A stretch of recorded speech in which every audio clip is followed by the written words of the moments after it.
Mendengkur, seorang anak tega menghabisi nyawa ayahnya. Ya, pelaku diduga mengalami depresi akibat usahanya bangkrut dan bercerai dari istrinya. Unit Reserse Kriminal Polsek Sukatani memeriksa intensif Suherman, pelaku pembunuhan terhadap ayah kandungnya sendiri.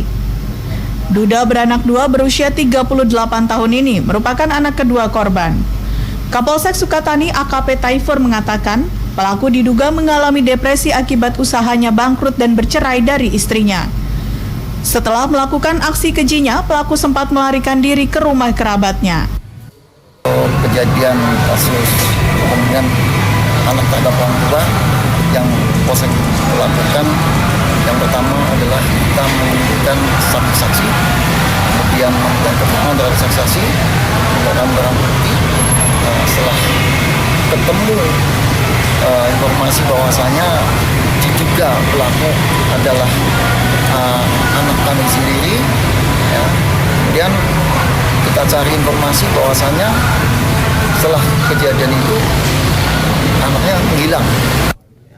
Juminta, warga kampung Kobak Sumur, Desa Sukamakmur, Kabupaten Bekasi ditemukan meninggal dunia di rumahnya Sabtu pagi.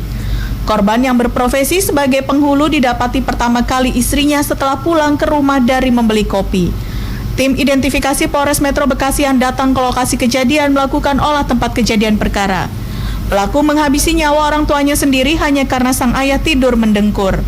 Korban dibunuh saat tertidur pulas. Pelaku Suherman sejak bercerai dari istrinya tinggal bersama ayah dan ibunya. Rahmat Lubis Majid, JAK TV.